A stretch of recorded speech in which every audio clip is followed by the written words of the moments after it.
Terima kasih Puan Mani. Kita boleh mulakan ya. Kita mulakan. Bismillahirrahmanirrahim. Assalamualaikum warahmatullahi wabarakatuh.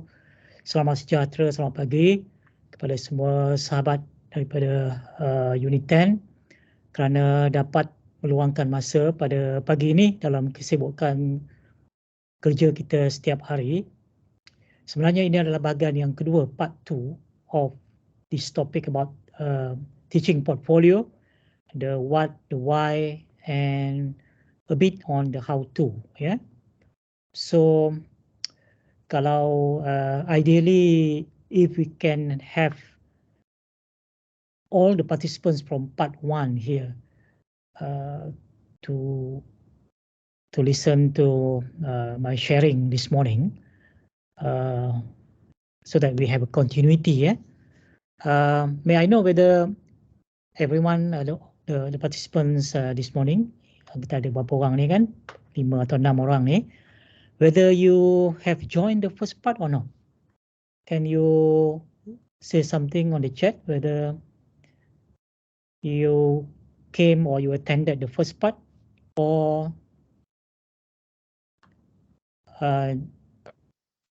yeah. Saya join, Prof. Yeah. Join. Tapi kena record balik juga. Yeah, you have attended, yeah. What about others? We have here Dr. Zurina, Dr. Manjid, Dr. Mahia, Dr. Zarina, lagi Dr. Ahmad Tisti. Have you attended? Ya, ada yes, saya nampak. Ni siapa ya? Dr. Zarina. Dr. Zarina, macam mana? Ya. Ya, saya. Ya, you have attended yang the first. Ya. Yeah, okay. So it would be nice if everyone here today have attended the first part, because otherwise maybe probably some of the things probably. Well, the first part basically I talk about what is teaching portfolio and why do we need to have a teaching portfolio.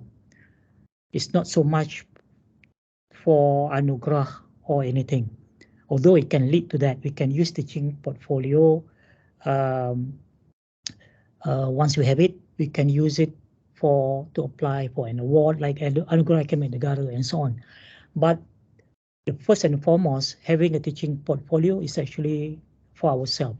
So let me share a screen now.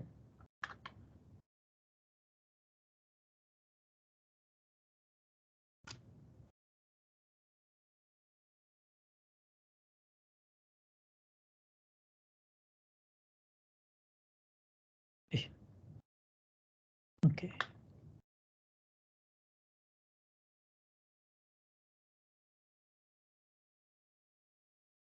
Okay, can you see my screen? Puan Lani? Boleh. Dah appear. Alright. Actually, I have this module which I will share. I haven't shared the link yet, but I think in the second part, I think hopefully this is the final part for this topic. I don't want to make it on the 3 parts or the third part. So I'll be sharing the link for the participants to have access to this module after the program. Yeah, and I have another one here. This one, the old one, but I think still useful and still relevant. And what I like to share here is this quote. Yeah, a journey of 1,000 miles begins with a single step. Because as an educator, all of us started from the first day when we joined the university.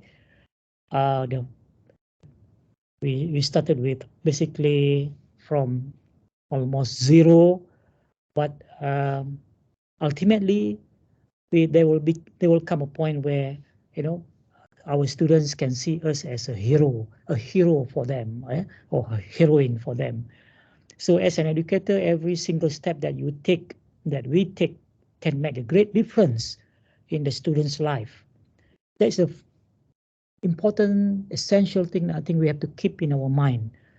Why we are here, the very reason we choose to be an educator or an academic.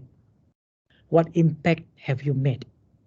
This is something that we must put in our narrative in the teaching portfolio, the story that we try to tell people who read our portfolio. What impact have we made in education in general? What impact have we made to the students' life, even after they have graduated from the university? That's the philosophy that we must have when we write our teaching philosophy, because today I want to focus most of the time actually on writing the teaching portfolio, because that is actually the starting point. That's the anchor for the whole of the teaching portfolio. The rest is basically documentation, yeah, what we need to have to support our teaching portfolio. So teaching portfolio is basically capturing the journey of our journey in academia. If we have been teaching for 5 years, 10 years, 20 years, 30 years, our teaching portfolio basically is a record, document that capture the important points, important milestone throughout our journey in academia. So it is our responsibility, the onus is on us to capture those significant moments in our journey in the academia. And we need to highlight what are the milestones, the significant point in the journey, in the teaching portfolio. So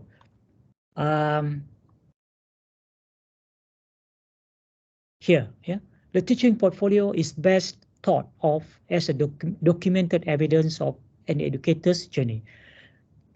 Collection of documents that tells a story about you as an educator, illustrating your professional growth and teaching achievement. So I'm just repeating or reiterating some of the points from part 1 to refresh our mind. So remember, teaching portfolio, if properly done, properly written, those who read your teaching portfolio can see your growth from zero to hero. What are your achievements? But most importantly, how have you impacted the student's life? How have you grown them from being a fresh student in the first year until the final year and when they graduate? Okay. So the thing is, most of us are so busy every day, right? Day-to-day life is very busy, very hectic. And many people are never really bothered to find time to sit down and reflect on what they have done or have not done, and how they can improve their practices. So this is what in education there's a term, reflective practitioners. Reflect on what we have done or what we have not done. Look at the gaps, how big is the gap, or whether there are things that we have not done properly. So if we don't sit down and pause and think about the last few years that we have taught, last semester, after we finish one semester, have we really find time at least for a few hours to sit down and reflect on what we have done? Have we done it properly? Have we delivered what we're supposed to deliver in terms of the program, in terms of the course outcome as part of the bigger learning program outcome? If we haven't done that, then I say it's a big mistake. It's a big mistake. We have to find that time to reflect. But, well, I was one of those typical educators until I had no choice but to force myself to prepare. Why? Because at that time I've never really thought about teaching portfolio, because at that time the university has not, we don't have any program to teach our lecturers to prepare a teaching portfolio. But until 2008, when the university instructed a few people, including myself, to apply for Anugerah Akademik Negara. So I was actually forced by the university. That's the real story. But then now on retrospective or on reflection, I thank the university for forcing me to do that. That was my tipping point in my journey in the academia. So at that time, I didn't know what actually is teaching portfolio. So it took me some time to really prepare the teaching portfolio. I asked around, nobody really, able to help me to write a teaching portfolio. So that was the story, the history. So now I just want to say here, it's very, very important for every one of us to have a teaching portfolio. So in the first part, if you have missed that part, I have elaborated and deliberated the why behind it here. So I have explained what's teaching portfolio. So if you have missed that part, please watch. I hope Kafel can upload, because I checked just now, it's not on YouTube yet. The recording is not on the Facebook. I don't know what happened, but I don't have. I hope we can have the recording on the first part, in case those who are interested, or even those who have attended also want to refresh. Find some time, because I cannot overemphasize how important it is for every one of us, whether a new lecturers, whether you have been teaching for 10 years, if you have not, if you haven't got a teaching portfolio, I think we should now have. I hope the university can find ways to get everyone to have a teaching portfolio. It's not only for new lecturers.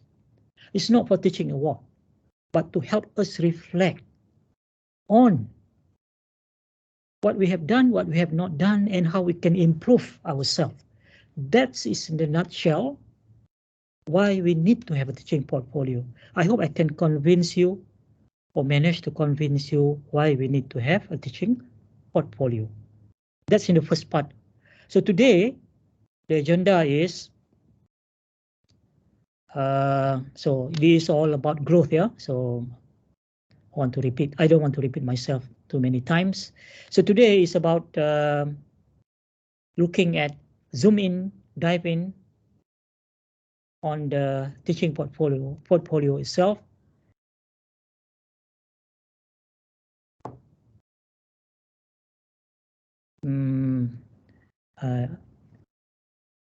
Sorry, dia agak, I don't know, the internet or something.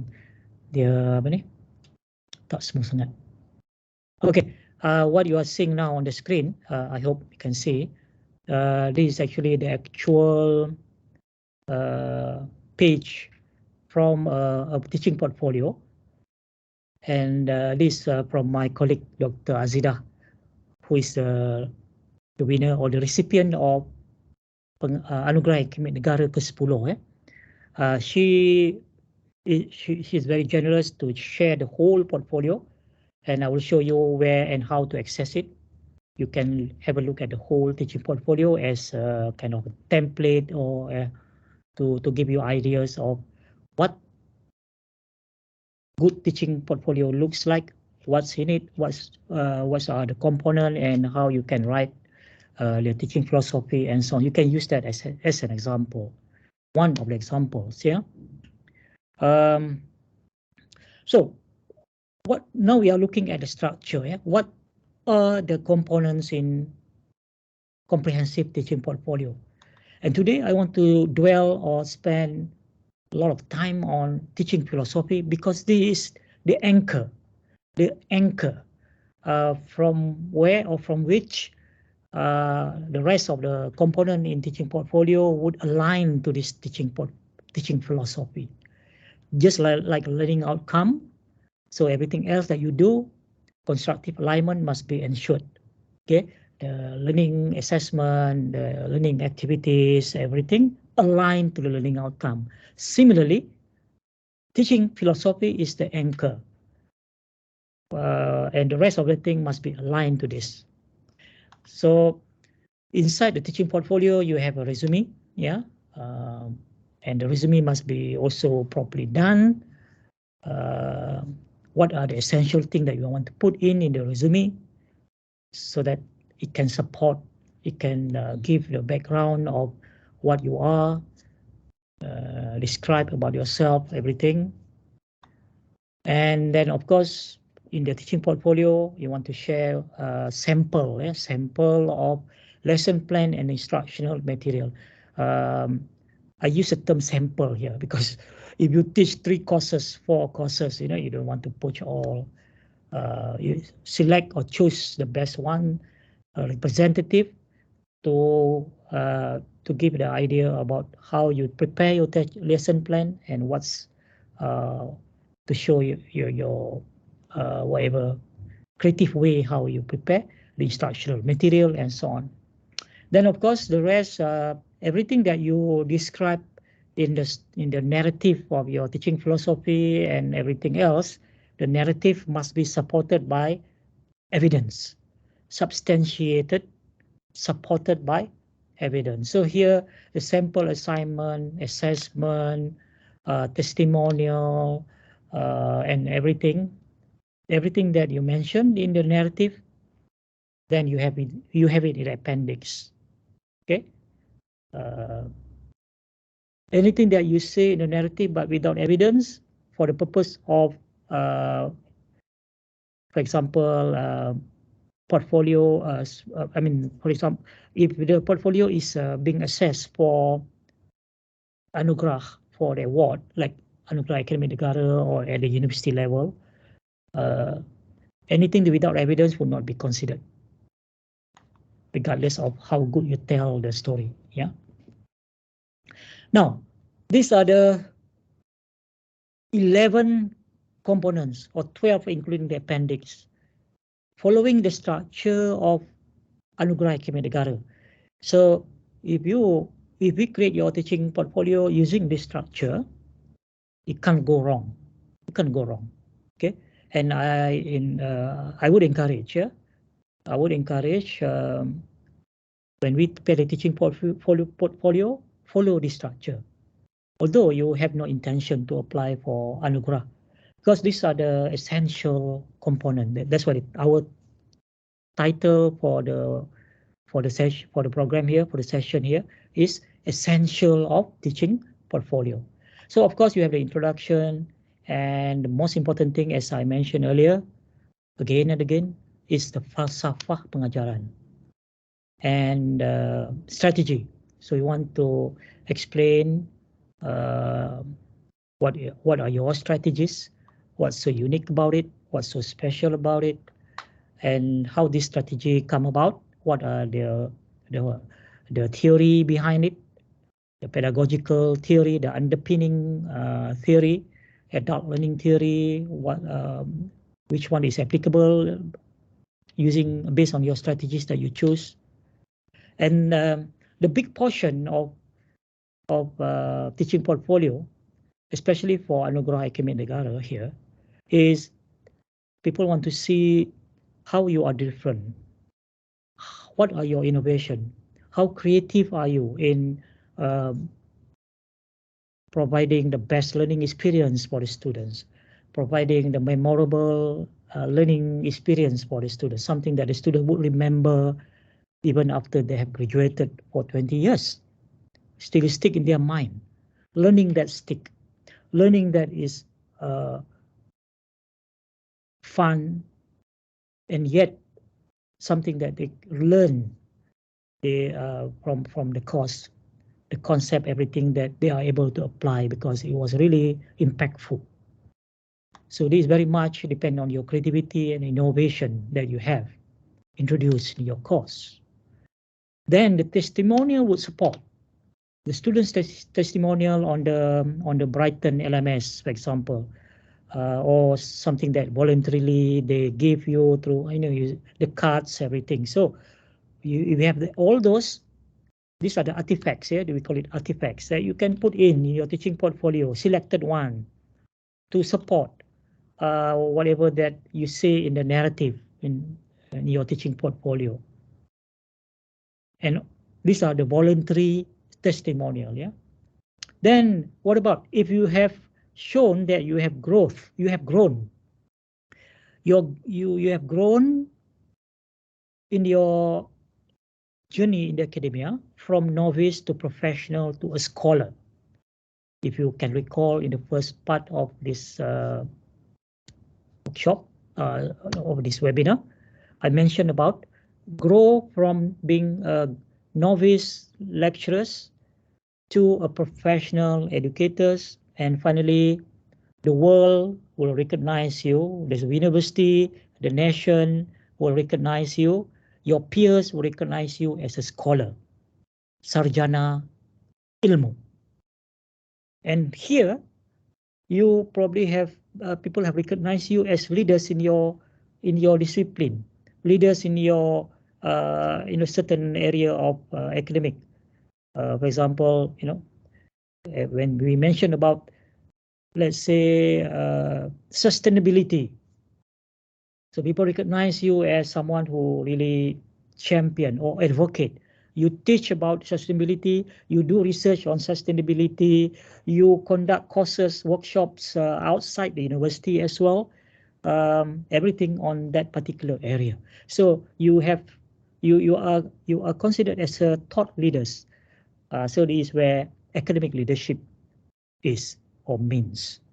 So have you reached that level or not? Or whether you are still in the confine of the university boundary. Okay, so then penambahbaikan PDP.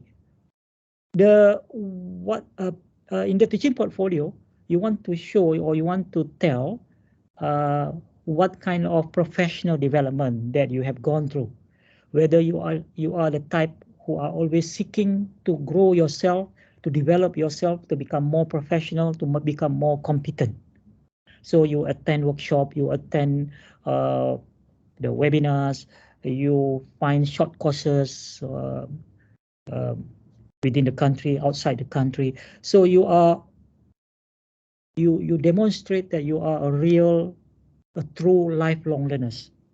You never stop learning. You're always seeking to grow yourself, to become better and better and better. So show that in the teaching portfolio. Storify or give the narrative, yeah. Then kesarjanaan PDP. So remember, kesarjanaan, we are talking about scholarship. You become a scholar already. People recognize you as a scholar. So describe, how you have contributed towards the scholarship. Of course, this is a CV, recognition, whether you have won any awards and so on, and how do you reach out to community. So a scholar is not someone who will just confine themselves within their room, within the campus, but now they have reached out to the community. They have carried out a lot of programs for the community that disseminate the knowledge, the skill to the community at large. And finally, appendix. So these are the components that we must have in the teaching portfolio. If you have any questions at any time, please interject. I think we will take a break because this is 2 hours program. So we start at 9:30. So at 10:30, we can take like 10 minutes break. Then we will continue. Yeah. So anytime that you have questions, you can put in the chat, or I prefer if you can unmute the microphone and straight away interject. Okay, I'm okay with that. Puan Nani, if you can help me to check if there's any question in the chat, please interject. Please let me know, because I don't have the chat box open because I don't want to clutter the screen. Boleh Puan Nani? Yeah. Okay, Prof. Okay. Now, so boleh tanya soalan anytime untuk clarification. Don't worry, just interject. Now, I want to dwell a bit on teaching philosophy. Macam tadi yang saya katakan, this is the anchor. It is the main foundation of the teaching portfolio. If you get this thing right, then the rest is easy for you to build the teaching portfolio. Okay, this is the beacon, the guiding light, the guiding principles that you hold on to that guide you throughout your journey in the academia as far as teaching is concerned. So, teaching philosophy refers to a written statement that reflects on educators' belief, values, and principles. Three things here: belief, values, and principles. Regarding teaching and learning, what's your belief? What are your values that guiding you? What are the principles that you basically hold or follow that guide you as far as teaching is concerned? Maybe you have never really sit down to reflect on this properly, right? But it's okay. If you have not done that, then it's time to look into this. And the moment when we reflect on this teaching philosophy, the moment we ask ourselves, what actually my belief as far as teaching is concerned? What are my values? What are my principles? Then it can help us to serve as a foundation for our instructional approach. Now we have become more conscious now. Yeah, become more conscious and moving forward now. Okay, these are my principles. So maybe I want to be more conscious now when I develop my course, when I prepare the activities in the classroom and so on. Then these are the things that I need to do now. So having a consciously thinking about belief, values, and principle will help us tremendously. Yeah, guiding our decisions in the future, guiding our actions also in the future. Yeah. So a teaching philosophy is actually a multi-dimensional construct. So there is multi-dimensions. Yeah. So as I mentioned earlier, educators' belief, values, strategies, and relationships in the teaching and learning process. Relationship, meaning relationship between us, the teacher, the lecturer, with the students, with our peers, looking at how the students bond or connect to each other, their relationship as well. Because remember, if you have attended my previous webinar, the earlier one, I talked about the 3 C's, remember? Connection, communication, then we have a community.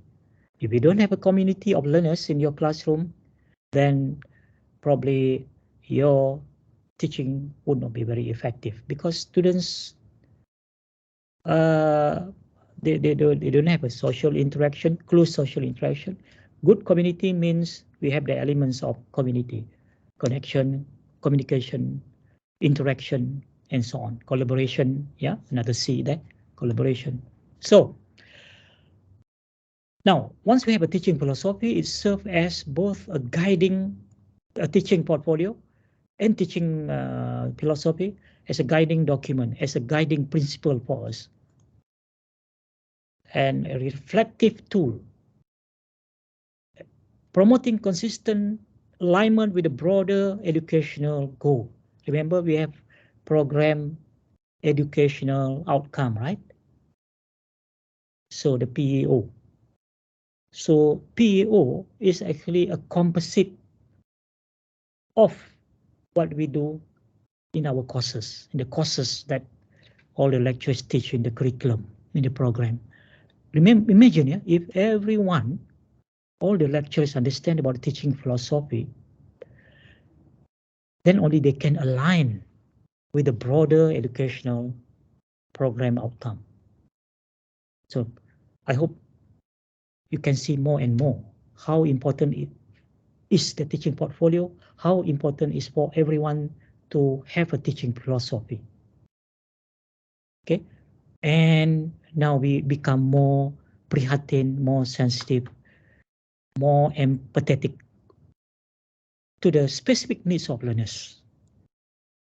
Because in our busy, hectic life as an educator, day-to-day, everyday meetings, publication, research, supervision, consultation, everything, it's very easy for us to forget all this, or to neglect, or to kind of take for granted.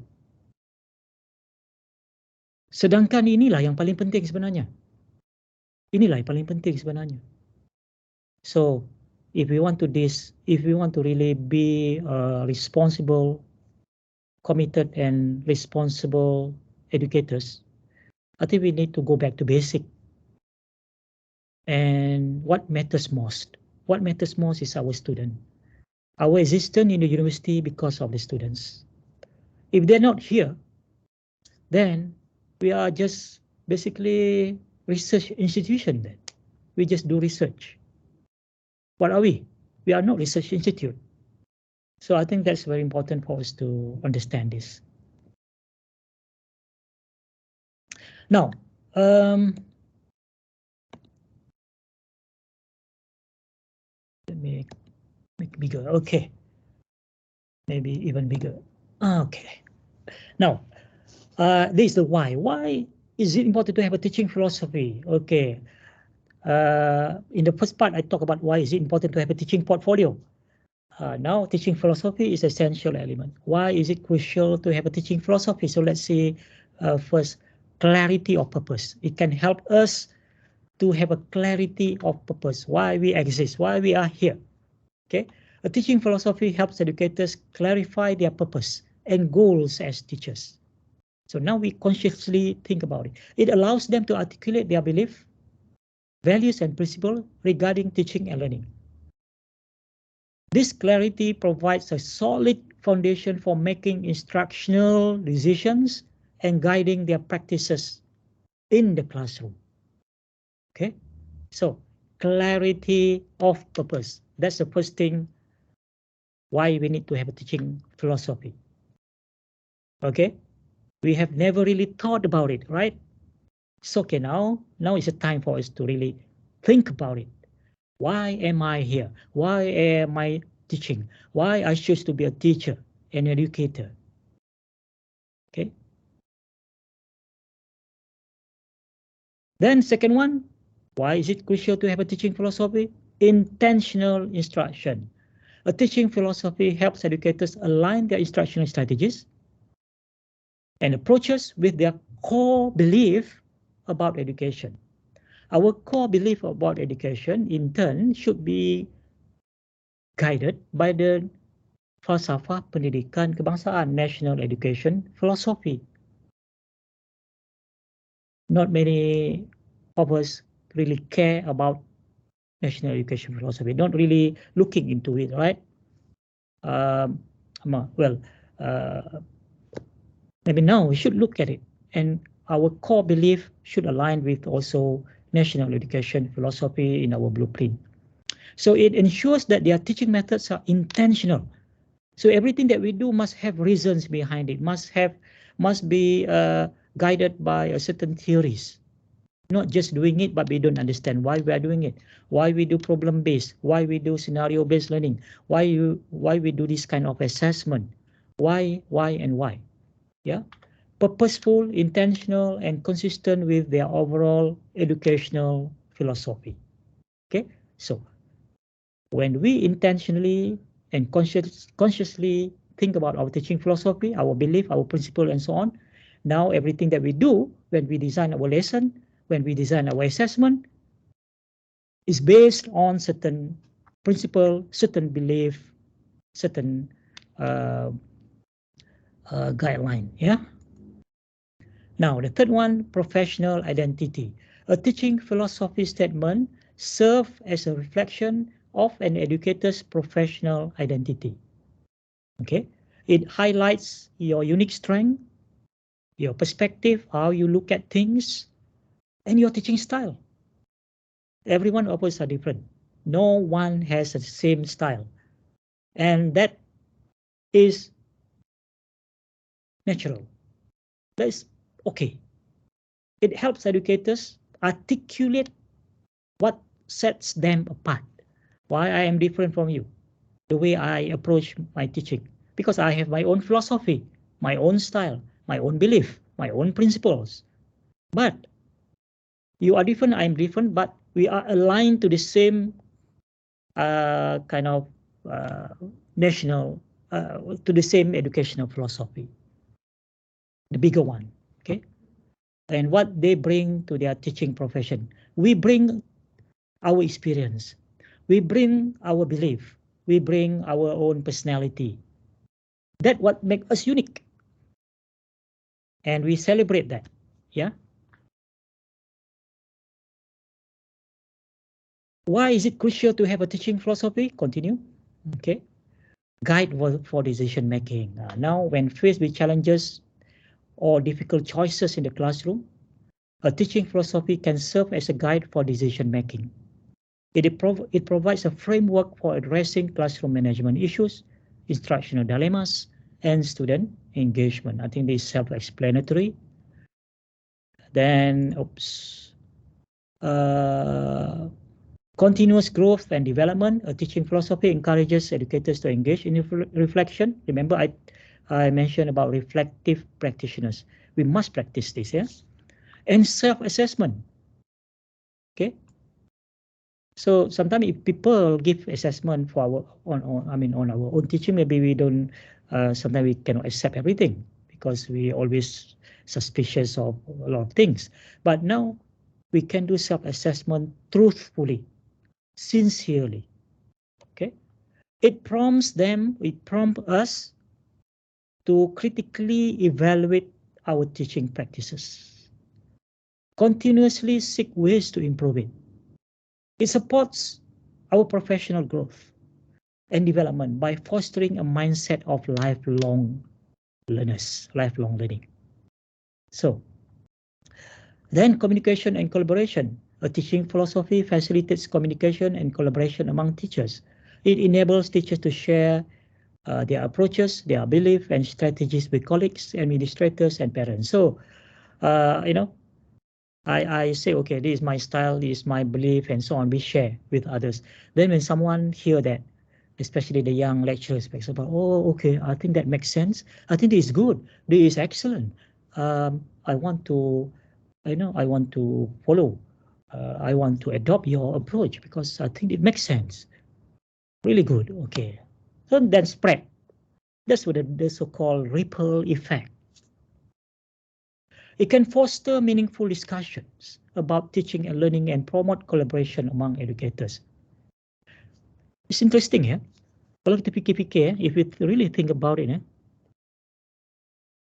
how much time actually, outside the our meeting and so on, we really talk about we really share about what we do in the classroom, the conversation, the chat about, hey, what you do, what I do, sharing during tea, during lunch, and so on. Do we really talk about how can we improve our teaching?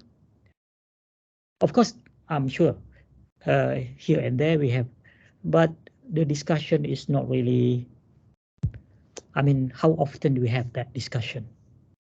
Exchanges. Very little. I think most of the time, from my observation, people are so busy talking about other things, research, publication, grants, and sometimes we talk about people.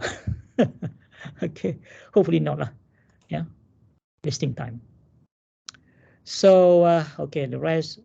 Job application and interviews, teaching philosophy is often required in job application. Okay, student engagement and learning. A teaching philosophy centered on student needs and holistic development can enhance student engagement and learning outcomes.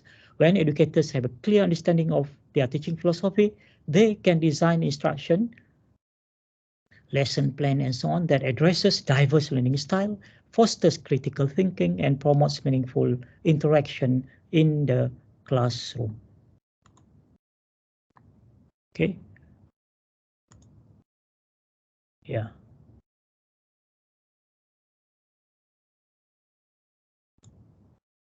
So, play. Yeah, okay, it's done. Okay. Okay. The why, I have explained the why. I hope enough for me to convince you why it is important to have a teaching portfolio. Why is it important to have our own personal teaching philosophy? Any questions so far, or any thought? So I like to hear from some of you. if there's no question, maybe your thought on having a teaching philosophy. Anyone like to share something? Maybe. Okay. By the way, how many participants we have now in the session, Polani?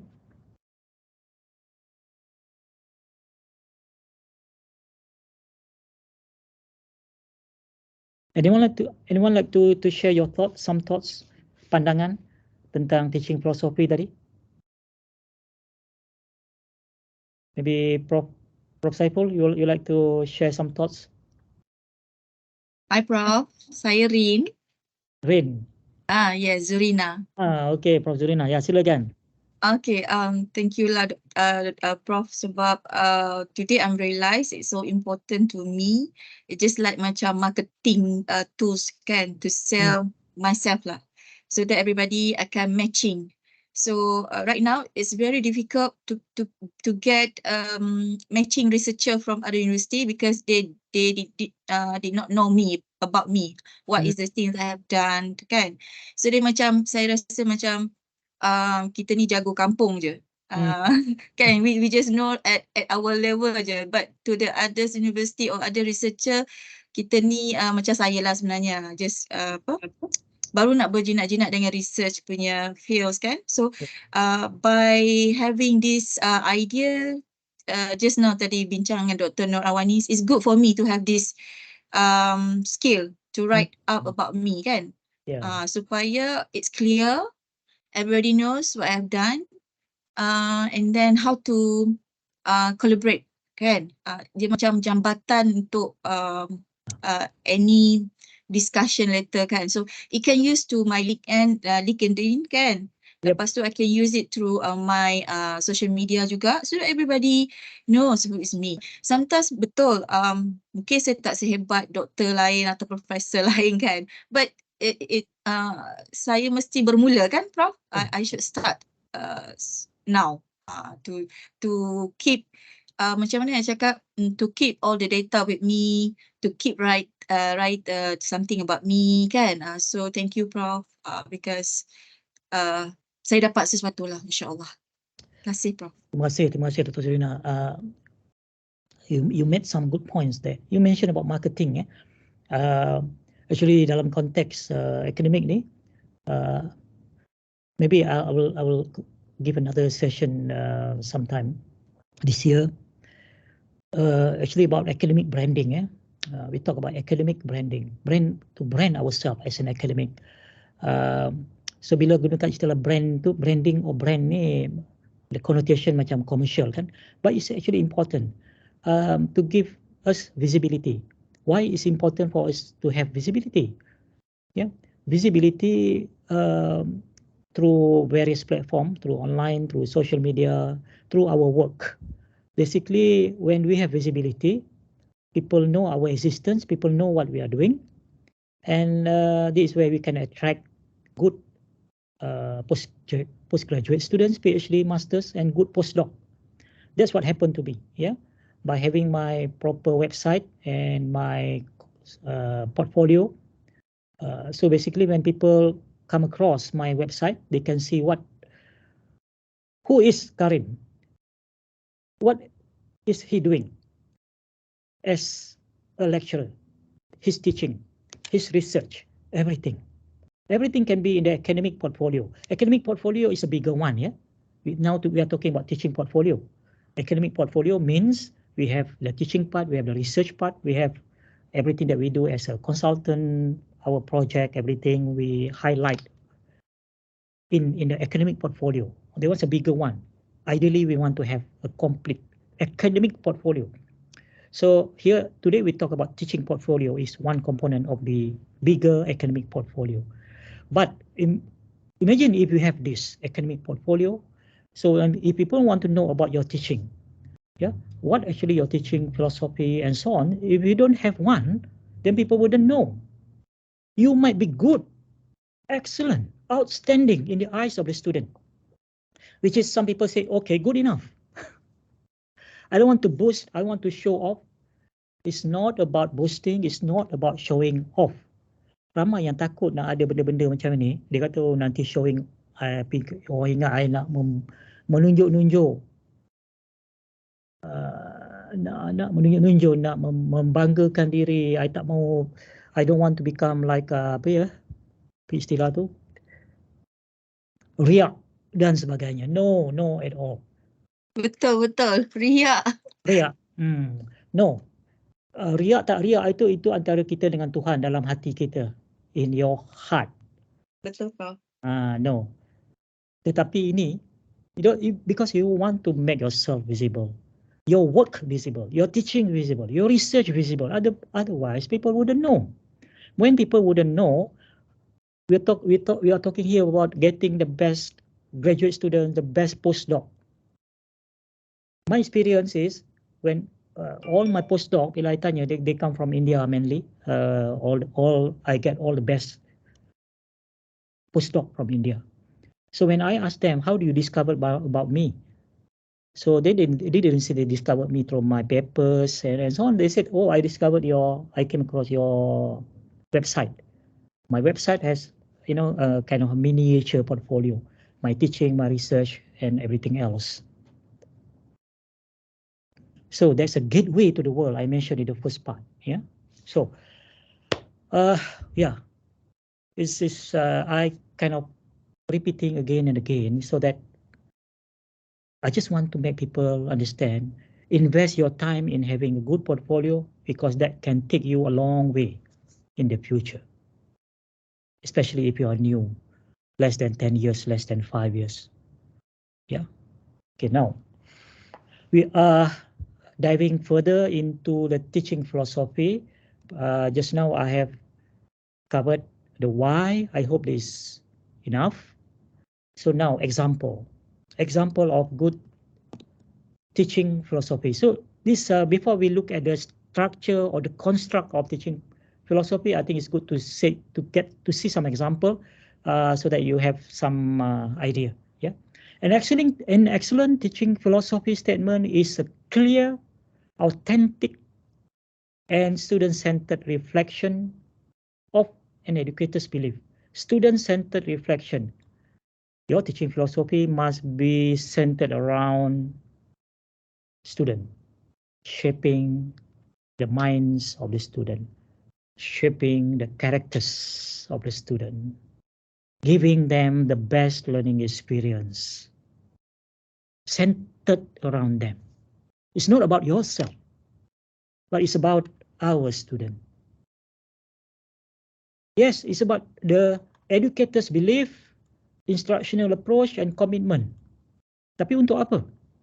The bottom line is providing or delivering the meaningful and impactful learning experiences. Itu dia. Yeah. So let's see one example here. I believe that education is a transformative process. Wow, transformative process that empowers individual. Empowers siapa? Empowers the student. And cultivates their intellectual, social, and emotional growth. Oh. Nampak tak? Intellectual, social, and emotional growth. Kalau tengok elemen ni, tiga ni, is there in the national education philosophy tau. Yeah. My teaching philosophy centers around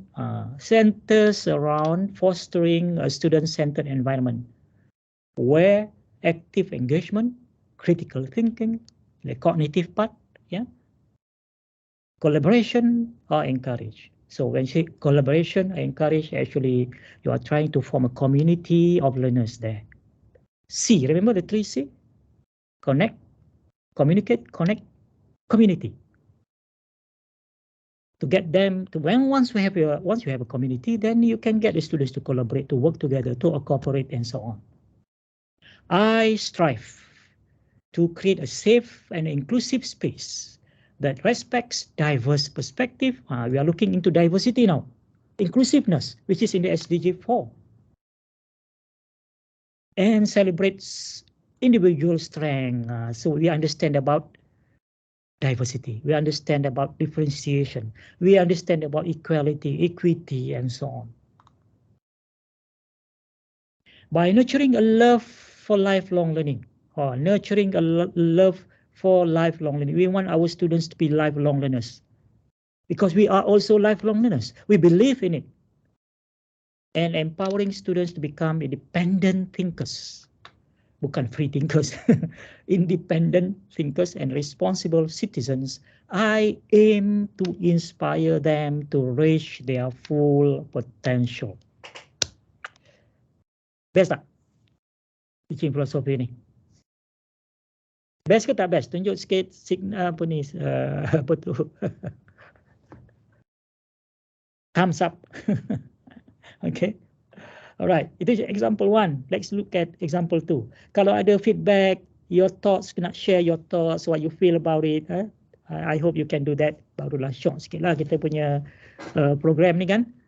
Kau tidak quiet aja kan. Saya ingat, I don't know whether you are listening or you are busy doing something else. Yeah? Now, example 2 here. My teaching philosophy revolves around the belief. Nampak tak? Belief again. That each student is a unique individual. Again, diversity tu. Tapi dia sebut dalam dia gunakan perkataan yang berbeza sedikit. I recognize, dia kata kan, I recognize that everyone is different with distinct needs and learning style. I am committed to creating a supportive and inclusive classroom environments that promotes equity, empathy, and respect. Nampak tak? Yeah, it's centered around the students as a human being, as an adult. So the other element, empathy, equity, because everyone is different, so we want to address the different needs. I believe in the power of differentiated instruction and scaffolding. Bantu student pelan-pelan, scaffold them, prepare them, make them feel ready before they learn the more complex concept, problems, and so on. Don't just throw them into the hot water without preparing them. So scaffolding to meet students at their level and provide opportunities for growth. By fostering a growth mindset and instilling a passion for learning, I strive to empower my students to become self-directed learners. Ini my next tajuk. Tak tahu bila, tak ingat. I will talk about self-directed learners. I hope you all can come lah. Yeah? Sebab yang ini berkaitan dengan macam mana kita, kalau kita faham what is the meaning of self-directed learners, then we can incorporate that in our strategy, teaching strategies. Who are equipped with the skill and knowledge needed to succeed in ever-changing world. Okay, before we take a break, another example. Example 3. As an educator, I believe that learning should be meaningful, relevant, and connected to students' life. Nampak tak kat sini? Belief. Your belief. Your philosophy here. You say what is your belief. Oh, I believe learning should be like this, like this, like this. And therefore, my teaching approach align to that. Align to that belief. If I believe that learning must be meaningful, what do you do now to make learning meaningful? What kind of activities that you have in the classroom or online, whatever. How do you deliver that? How do you make it meaningful? How do you get students to create meaning, which is the top level in the Bloom taxonomy? How do you make it relevant? And how do you make it stick or connected to the students' life so that they understand that whatever they learn here is actually can be applicable in real life. Whatever concept that they learn in physics, in engineering, or whatever, they can see how it's applicable in the building of the bridge, in the application to create a green environment, green energy technologies, dan sebagainya. So my teaching philosophy emphasizes the integration of real-world experiences, hands-on activities, and technology to engage students, enhance their understanding. I encourage active participation, critical thinking, and problem-solving skill through inquiry-based learning approaches. So these are the strategies that align to my belief just now, to make learning meaningful, to make learning relevant, and so on. By cultivating curiosity, creativity, and a love for exploration, I aim to equip my students or to empower my students with the tools they need to become lifelong learners and adaptable contributors to society. So these are three, I would say, best examples to illustrate how you write a teaching philosophy, what should be in the teaching philosophy. But of course, we are going to see more detail the construct.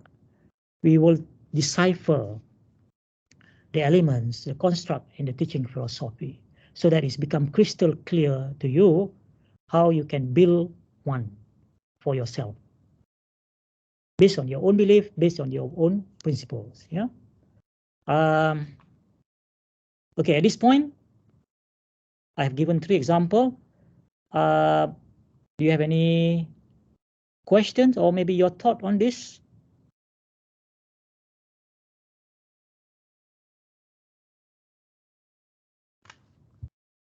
Anyone here? You like to anything in the chat, Ponlani? So far tak ada, Prof. So far tak ada ya? Berapa peserta yang kita ada ni? Oh ya, silakan. Just curious lah kot. Nampak macam after this you are going to go into how to decipher how to write lah kan, sebab nampak statement tadi tu macam sangat menakutkan. if you have never pondered it before lah. So basically you caught me red-handed lah kan. So basically I never actually sit and really reflect of what, because been teaching for a while, basically kind of like helping lah kot in formulating one, because after certain years baru kita boleh nampak lah kot actually kita ni nak bawa student kita ni ke mana kan, on the and what is our approach and our upcoming approach so that our student can get the most out of it. Cuma saya just nak minta komen Prof lah kot, kan Malaysia pun ada falsafah pendidikan kebangsaan, right? So it's basically the national punya philosophy tu. So I just curious lah, is this philosophy is being revisited from time to time ke, ataupun sejak dia punya conception lagi pun dah holistic dah sampai apa melangkaui zaman ke something like that lah, Prof. So I just your comment lah, Prof. I mean, kalau ada lah, just curious lah, Prof. Yeah, thanks, Prof. Saiful. Very good feedback. So don't be intimidated. Jangan bimbang. Saya dulu pun tak tahu apa-apa tentang teaching portfolio, tak tahu apa-apa tentang teaching philosophy. That was back in 2008. Yeah. But now I can basically teach how to do it and so on. It will take time because most people, not just you, most people, including myself, after 15 years teaching masa tu, tak pernah fikir pun pas apa yang kita buat ni, kita buat je, we go by the flow. We go by the flow. Bergerak macam tu je lah. Motion kan, itu sebab Ernest Hemingway kata, don't mistake motion for action. So kadang-kadang kita buat tanpa memikirkan, tanpa reflect, tanpa muhasabah, then the change or transformation tu tak boleh berlaku jika kita tidak have a reflection on what we are doing, what we have been doing, what we have done, what we have not done. Change can only happen, whether in life ataupun in our career or in our teaching in this case, when you start to reflect, when we start to ask questions. Nanti bila kita buat teaching portfolio nanti untuk memandu kita, saya dah sediakan series of questions. So don't worry, I will hold your hand, take you step by step. Walaupun ini bukan workshop, jadi kalau nak workshop tu baru kita boleh ni. Tapi I'll just show you the step, how to start crafting. I gunakan istilah craft kat sini, crafting, because dia ada art and science untuk menulis teaching philosophy ni. Okay, so step by step. So don't worry, don't get intimidated, and don't feel guilty that you have not really thought about it, because most people is like that. So that's why program like this will give awareness to us, will spark some thinking on our part. What have we done so far. Kan? That's why the why I keep on stressing on that in the first part. You must understand that doing teaching portfolio is not something that we should be forced to. Kalau nanti ada polisi daripada pihak universiti ke kata semua orang kena ada teaching portfolio, then everyone now start to kind of get agitated. Apa ni pula, tak pasal-pasal pula, apa ni dah sibuk dengan macam-macam nak buat pula teaching portfolio. Ini mesti Prof Karim lah ni. So kena faham the awareness tu. It's very important, the why behind it. I really thankful for the university to force me in 2008 to apply for Anugerah Akademik Negara. Kalau tidak sampai sekarang pun saya tak sedar bahawa teaching portfolio itu penting. And after I won the academic award, really a tipping point for me, meaning that it changes my trajectory of my journey to another another slope, another curve, jumping the curve. So I become more aware, more conscious, and actually my passion towards teaching become even more. So I thank the university, I thank Allah, God, that I am in the teaching profession. Because now I realize, wow, I actually have or being empowered or given the opportunity now untuk to transform life of my students. They will become, when they go out to work, they will become nation builders. They will become, some of them, become ministers, become managers, become directors, become, or in all the different careers, basically to build a nation. That's our contribution. If we have not done it properly, we should feel guilty. Because what they will become is how we shape them to become. So I hope that makes sense. Okay, thank you, Prof. Okay ke? Cakap banyak lah saya ni, tapi kadang-kadang my enthusiasm tu sometimes nampak macam ni, tapi that's the thing lah ya. Hopefully kita semua have that awareness, have that appreciation. Macam ni yang lain-lain? Dr. Azrina saya nampak sini, Dr. Ahmad, Kisti, Dr. Manjid, how are you? Dr. Manjid, I want to say something, Dr. Manjid, before we take a break. Dr. Salmia, saya nampak kat sini, ada Dr. Salmia, siapa lagi ada 30 lebih sekarang ni, bagus. Yang lain-lain macam mana? Okay ke? Are you following? Or are you feeling kind of overwhelmed? Prof, ada soalan daripada Dr. Nafadela. Okay. Does it matter if our personal teaching philosophy is not accepted or supported by the majority? It's not about being accepted or supported. And there's no right or wrong also in writing the teaching philosophy, because it reflects your belief. It reflects your belief. As long as your teaching philosophy align to the educational philosophy, especially for our program, right? Every program have their own program outcome. So that program outcome is actually linked to the philosophy of education, hopefully to a bigger national education philosophy. As long as your teaching philosophy aligned to that, then it can't be wrong, cannot go wrong. Yeah. So whether it's not accepted or supported by the majority here is what? The students, or what? The peers, or the people. So to me, it's not an issue. It's not an issue of being accepted or not.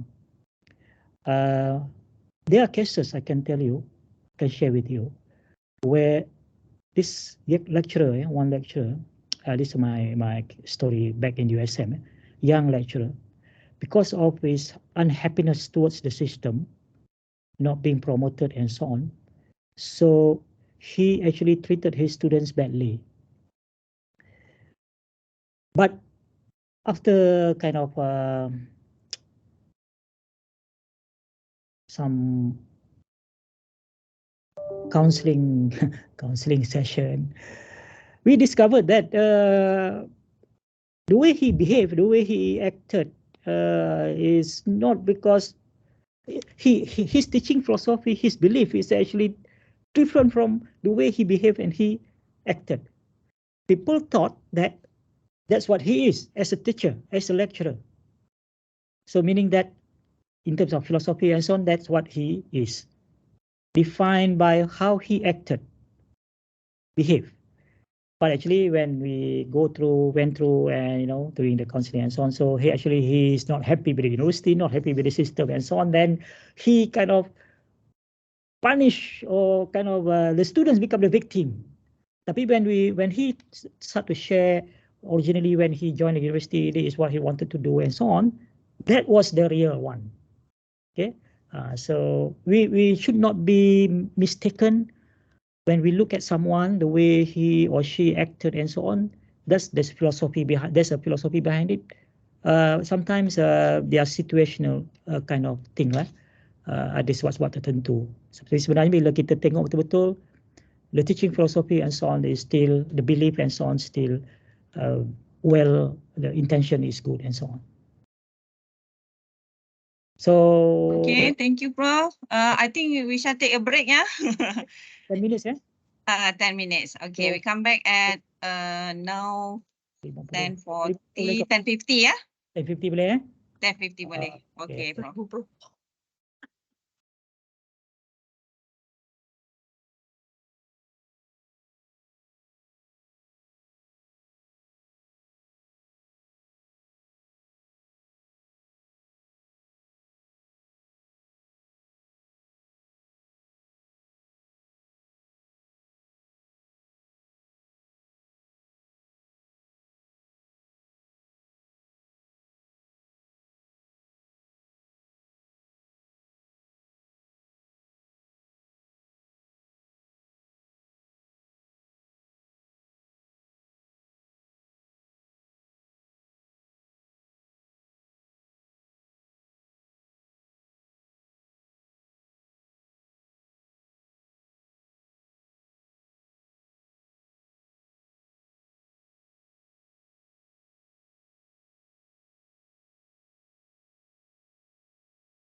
Okey, boleh kita mula?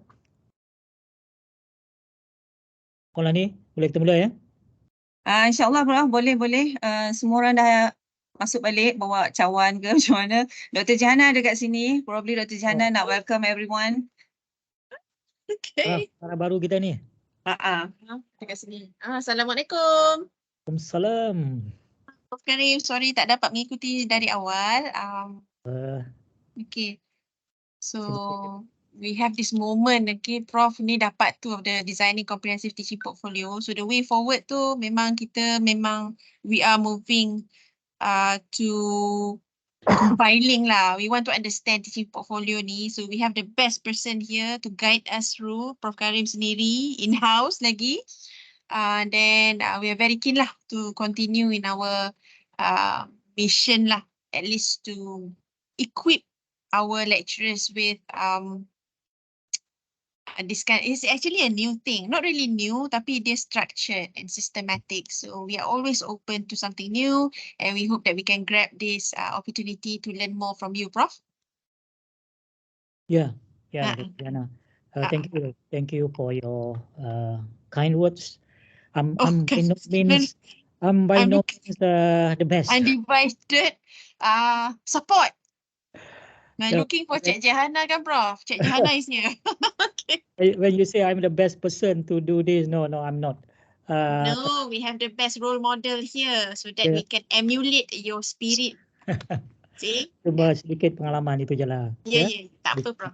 Over to you, Prof. Thank you. So actually hari ni program kita ni on the second part ni memang saya spend banyak masa on teaching philosophy sebab itulah dia asasnya. Yang lain-lain tu nanti very fast I just show you the what you need to have for that particular section. Yang itu sikit-sikit je, tak perlu apa ni. Yang penting yang ini, you get this thing right, you become your beacon, your guiding light in the next number of years that you'll be here in Unit 10 and beyond. So now let's go into the crux of the matter, developing your teaching philosophy statement. Jangan bimbang, kita buat ni pelan-pelan ya, walaupun ini bukan bengkel, tapi at the end of the session you will get some idea of how to go about. Saya akan bagi template tu nanti. Kemudian lepas tu carilah masa, isilah template tu pelan-pelan, kemudian you will be able to craft your teaching portfolio macam dalam contoh yang tadi tu. Dan modul ini yang sedang saya gunakan ini nanti saya share, so you can have access to refer back to this one. Yeah. Now, developing your teaching philosophy statement. It is a statement. Yeah. So, philosophy statement is a well-crafted teaching philosophy. A well-crafted teaching philosophy statement provides insights into an educator's teaching goals, strategies, and impact they aim to have on their student. Again, remember, mesti centered around, fokusnya kepada pelajar kita. Apa kita punya belief, apa kita punya prinsip, apa kita punya apa sekalipun, the bottom line is for the benefits of our student. Itu je. Kalau yang tu kita faham jelas, senang. An excellent teaching philosophy statement is a clear, authentic. Authentic ni maksudnya apa? Asli kan? Authentic maknanya setiap orang, sebab belief kita berbeza-beza, tentulah kita punya teaching philosophy pun ada keunikannya.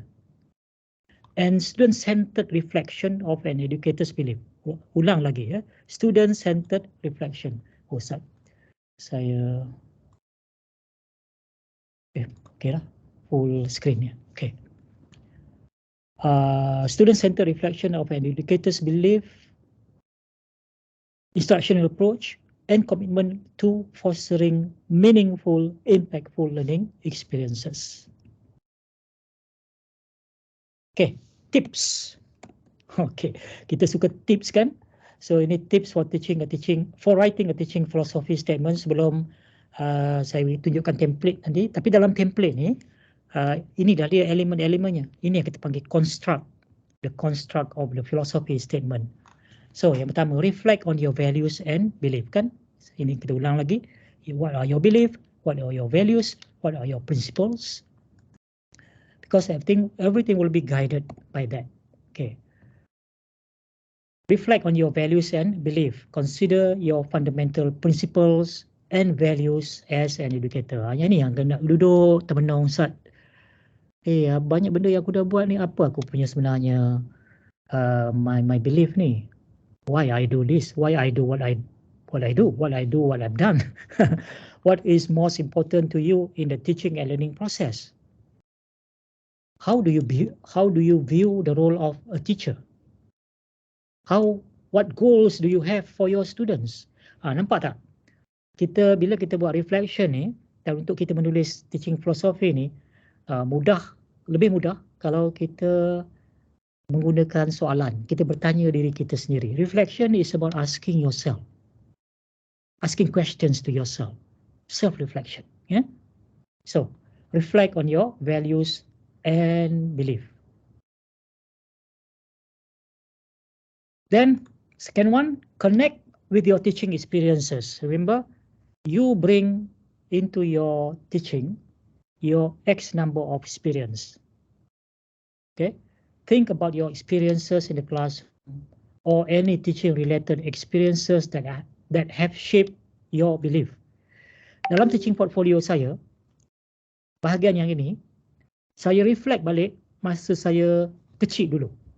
Masa saya sekolah rendah. Dalam portfolio tu saya cerita macam tu. I recall, kata my father, dia mengajar anak-anak jiran, dia mengajar Quran, ya. Baca Quran.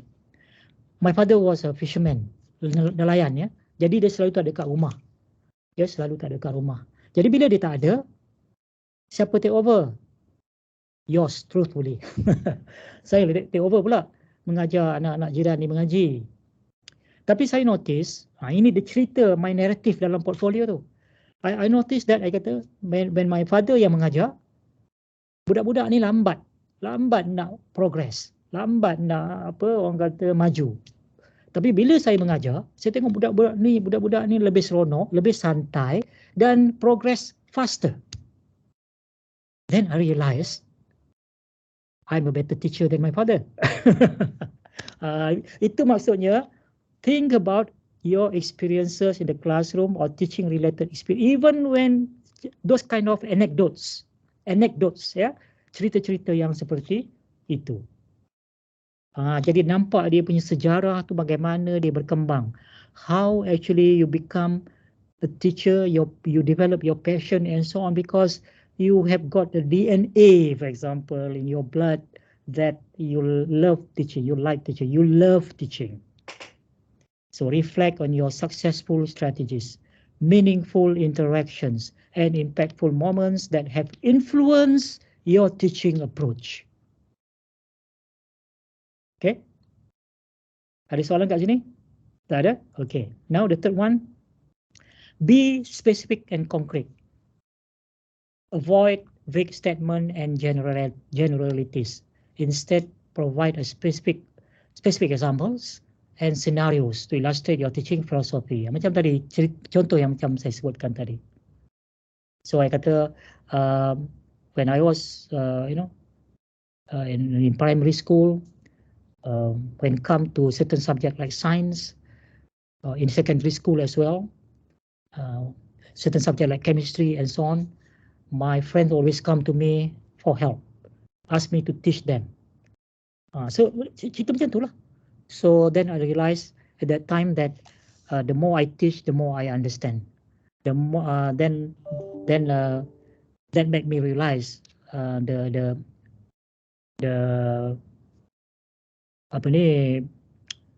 some people say that the best way to learn is to teach, and to teach is to learn twice. Macam tu lah. Okay. Jadi kita relatekan dengan experience kita. Okay. So this helps to make your statement more authentic and relatable. Itu penting tu. authentic and relatable. Tak nampak macam dibuat oleh ChatGPT atau Chat Jahana. Okay, the authenticity ni, this what differentiate between ChatGPT and us. Okay.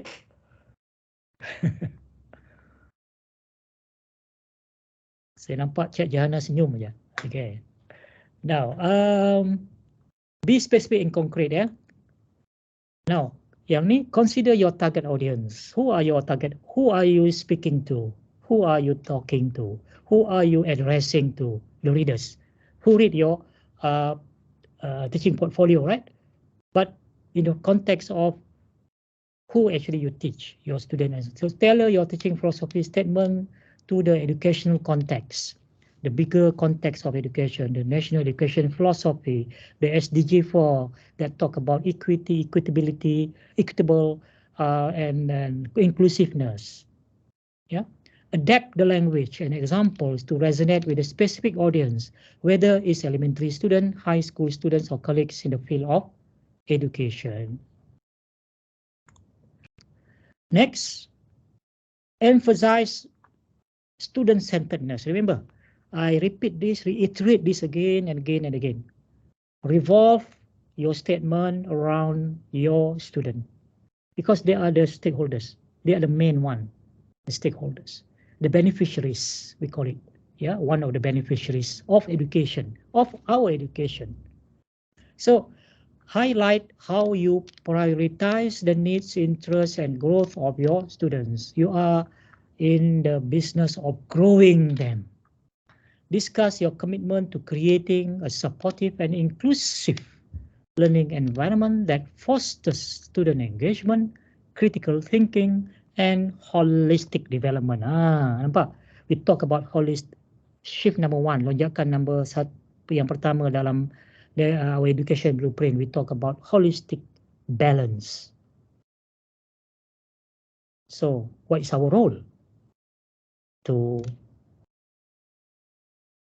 shape the students, to create the students, to have those attributes. Yeah.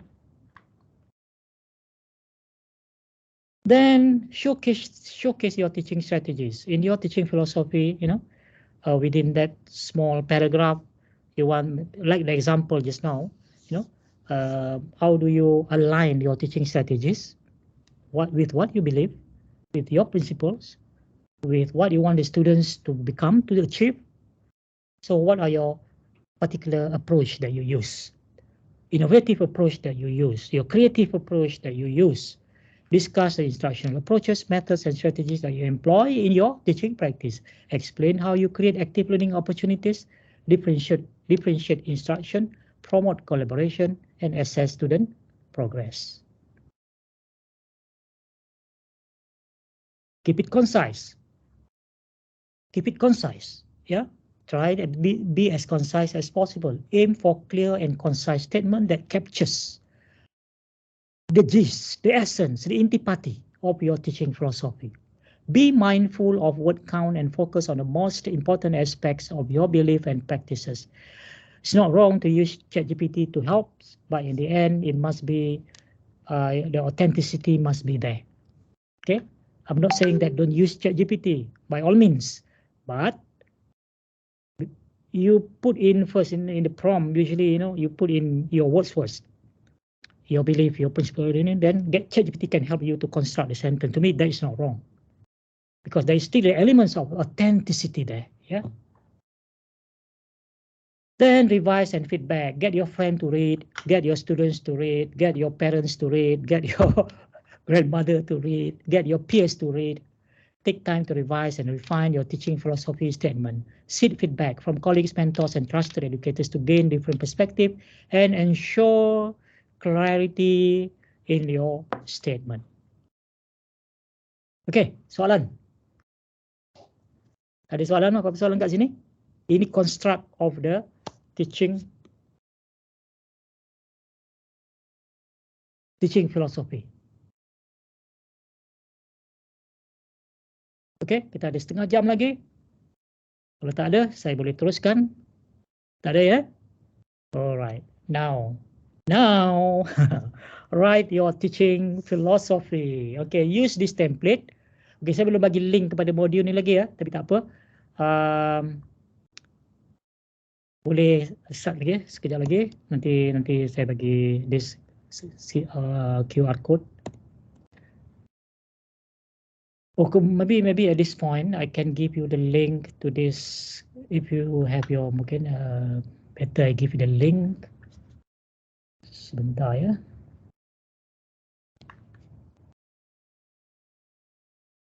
Share. Copy link. Dan where is chat? Sini.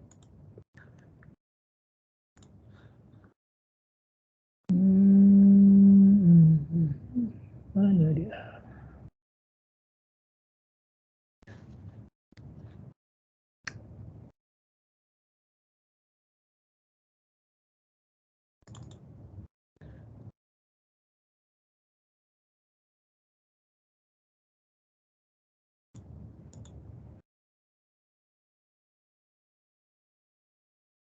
Dekat checklist tu Prof.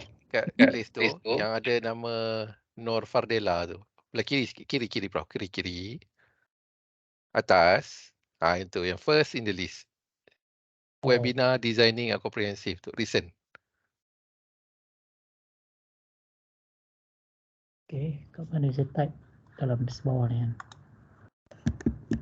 Okay, boleh dapat tak link? Nampak tak? On the way. Dapat dah. Okay, dapat.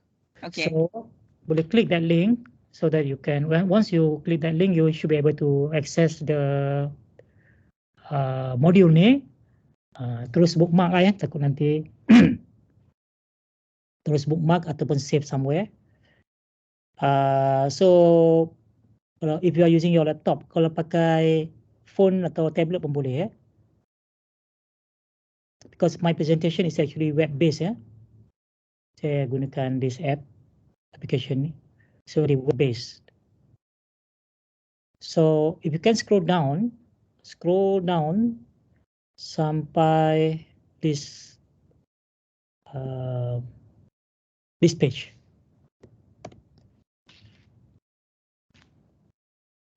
So you should be able to click this one, use this template, ataupun you can also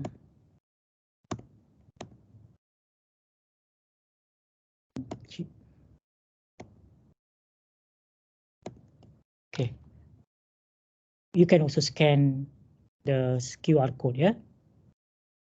Right. Ataupun klik yang ini. So I have provided a template. So what do we have in the template? So the template consists of essential element of or the main construct of a comprehensive teaching philosophy. Use the question for each element to guide your thinking. By considering this question, you can gain a deep and nuanced understanding of your teaching philosophy. It can help you articulate a coherent and authentic statement that encapsulates your approach to education. This is the template. Apa kata kita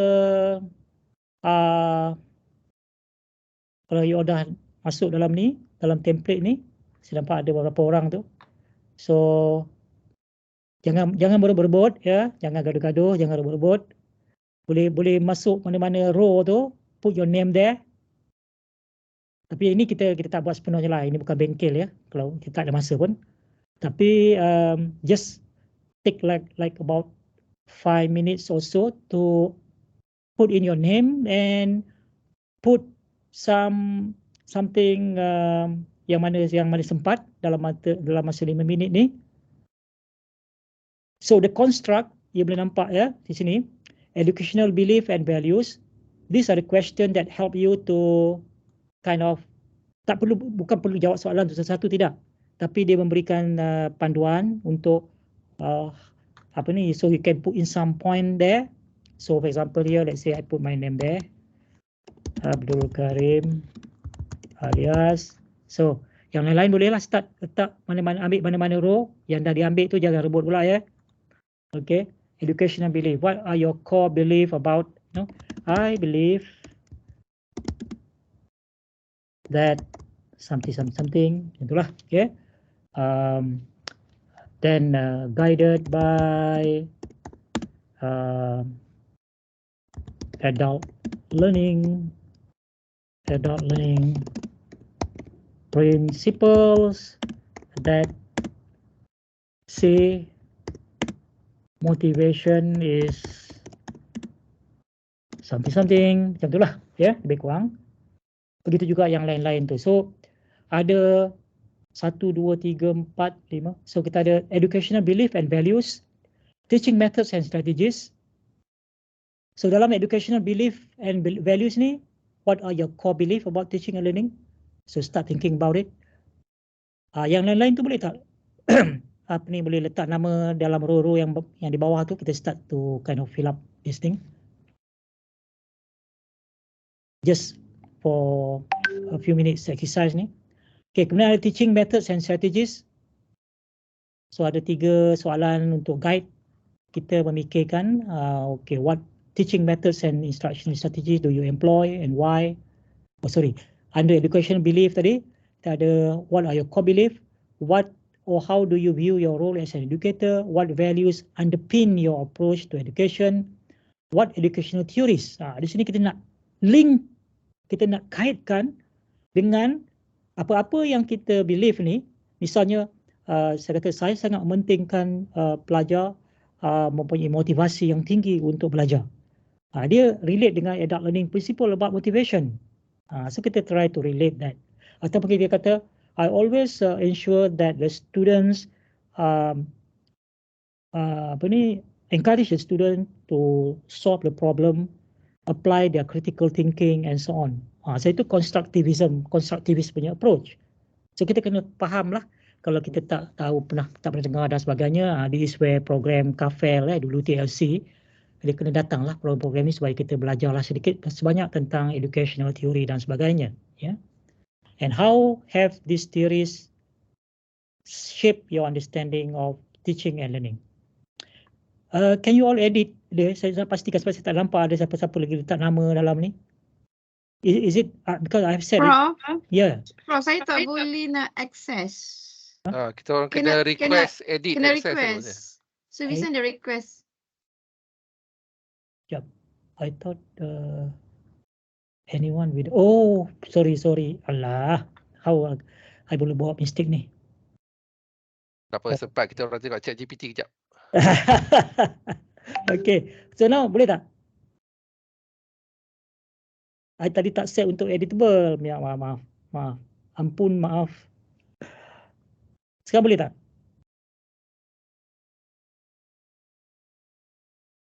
Macam belum boleh.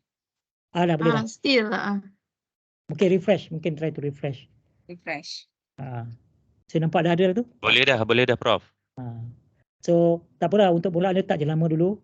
Boleh. Okay. So kemudian macam educational belief ni, yang ini ChatGPT tak boleh tolong. Dia boleh tolong kita tulis ayat. Tapi you kena tanya diri sendiri lah, apa sebenarnya kita punya belief ni. Dan ChatGPT boleh tolong construct the sentence cantik-cantik, tak apa. Tapi belief ni apa dia? Katakan selama ni you punya teaching ni di dalam kelas, saya selalu katakan misalnya lah contohnya bila student buat sesuatu yang bagus, kita bagi dia hadiah contohnya. So instant gratification. Incentivize dia kan, bagi insentif. Apa perlunya insentif tu? Kan? Untuk bagi dia motivasi. Motivation. I always mementingkan motivation pelajar.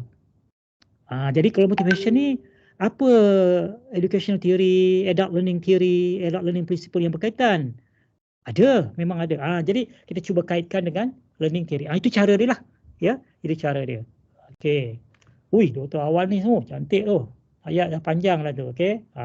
So teaching method and strategies, macam mana, apa teaching method yang you all yang kita biasa gunakan. Kemudian tapi dia mesti align dengan you punya belief dan principle tadi. Ya. Okey. Kemudian assessment and feedback. So jadi tengok je soalan-soalan yang diberikan tu, itu akan memandu kita ya. Macam mana nak bergerak ke arah kanan ya. You akan scroll ke bawah tu sebab yang ni saya tak guna page layout yang saya gunakan free flow. Yang tak ada So scroll ke bawah kemudian scroll ke kanan lah untuk tengok kolom-kolom yang lain tu. Besar ni. Template ni tuan-tuan dan puan semua original tau. Ni tak ada dalam Google, kalau cari tak ada. Template ni saya reka sendiri. Jadi berdasarkan pada pengalaman, saya merasakan kalau ada template ni dengan constructnya begini ni, kalau follow yang ini, buat setiap kolom tu, buat pelan-pelan, akhirnya you can put together all the points from all the construct tadi, put together become one full paragraph as a teaching statement, as a teaching philosophy statement. Macam contoh yang tadi, 3 contoh yang telah saya tunjukkan tadi. Itu dia. Ya. So tak apa, don't worry. Kita tak akan spend more time here because this one kalau kita nak buat proper workshop. Kalau kita nak buat proper workshop nanti insyaAllah inilah yang kita boleh ni, dan saya akan memberi panduan yang, tapi for the time being what I hope you all can do, at least people who attend this program selepas ini, carilah masa, gunakan template ini, create your own menggunakan construct yang sama, okay, dan pelan-pelan buat reflection. Carilah satu hari, satu masa, duduk 2 jam, jam 2, then get your teaching philosophy. Once you have your teaching philosophy, kemudian get your friend, your peers, your colleagues, your wife, your students, baca, dapatkan feedback mereka, especially daripada student tau. You won't believe that when the students read this, your teaching philosophy, sometimes they can tell you, oh, Prof atau Doktor, actually kan, jadi ini pandangan diorang ya, pandangan mereka, persepsi mereka kepada kita, yang kadang-kadang kita tak sedar pun. Ini banyak berlaku ya, kita tak sedar pun, tapi bila kita tengok selalunya dalam penilaian khusus kan, dia orang tulis tu yang open-ended question tu kan, kita pun ya ke, tak sangka pula student tengok kita macam ni lah. Jadi feedback from students when they read your teaching philosophy, if they care to give your feedback, would be very useful. From your wife, tak tahulah, from your husband, I don't know whether they can give a useful input or not. Tapi no harm. From peers would be good also, from peers, because our peers probably can form some perception towards how we do things in teaching. So maybe they can give you useful input as well. Yeah. Alright, so kita ada Dr. Zurina, Awanis, Saiful, Prof. Saiful, Puan Zailani. I believe education is a mean that can transform apa-apa lah kan. Kemudian nanti boleh buat lah. Alright, so back to the module here. I think I'm happy that I have reached this point. Jadi harapannya nanti when you have your teaching philosophy, it can help you articulate a coherent and authentic statement that encapsulates your approach to education yang selama ini mungkin kita tak ambil berat. Bukan tak ada, tapi tak ambil berat. Kita tidak memikirkannya secara consciously. So, yeah. Right, so kita ada lebih kurang lagi 13 minit ni.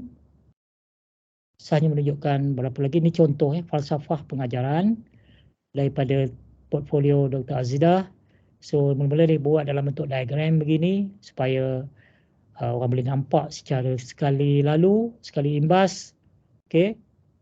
Dia for behaviors, constructivist, kesarjanaan. Tapi dia ni orang education. Sebenarnya tak ramai daripada berapa belas penerima anugerah akademik negara setakat ini, ramai daripada non-education background tau. Yang saya ingat Dr. Azidah ni, siapa lagi ya? Mungkin 2-3 orang. Yang lain semua sciences, engineering, health. Non-education punya background lah. Ya. Tapi dia orang education, so we expect her to use this kind of term, constructivist, ya, apa lagi, behavioral kind of whatever lah. Okay. Tapi kita nampak orang yang baca ni nampak sekali imbas macam mana dia grow. Nampak tak? Dia gunakan anak panah ni untuk menunjukkan dia grow. Dia grow because it's about growth. Remember? From being a novice to a professional to a scholar. So di sini dia kata kesarjanaan, scholarship. Okay. So apa elemen yang penting di sini? Ya, pengajaran, penerokaan, discovery. Itu menunjukkan dia sentiasa seeking for new knowledge, new skills, always looking at not now or present, but looking at the emerging trend in education, emerging technologies, emerging innovation, future also. Ya, keterlibatan, engagement, maknanya itu salah satu elemen yang dia sentiasa tekankan dalam dia punya course design, lesson design dan sebagainya, dan pendidikan fleksibel dengan menggunakan teknologi dan sebagainya. So, dia memberikan pendidikan, menyumbang pengetahuan, menyemai kemahiran, memupuk nilai etika. Jadi ini merupakan elemen-elemen penting di dalam dia punya teaching philosophy. Selepas itu barulah dia articulatekan dalam bentuk ini. Ya. So kena bacalah kan, tengok dia punya ni. Nanti bacalah. Kemudian dalam ini presentation, ya, ini presentation part. Dia ada gambar dia menerima anugerah. Nampak tak kat belakang tu siapa? Macam kenal kan? Okey. Dan tengok ni. Ini tapi dah lama bersara lah. Walaupun orang lama ni, dia membuktikan bahawa orang lama, so-called orang lama, tidak takut teknologi. Dia membuktikan bahawa dia antara salah sebuah e-learning course yang menarik, yang begitu engaging dan sebagainya. Profesor Ramli ni menunjukkan bahawa dia juga boleh buat. Nothing is impossible. Okay. Kemudian cara presentation ni lah ada gambar, teks, kemudian ada quotes. So quotes itu pun quotes yang dipilih untuk reflect, untuk menunjukkan, mencerminkan kepercayaannya dalam filosofi dia. Ya. Bukan sekadar dipilih begitu sahaja, tapi ada sebab mengapa dipilih quotes tersebut. So, organizing your teaching portfolio. So, it can be, your teaching portfolio can be sekarang ni untuk anugerah akademik negara.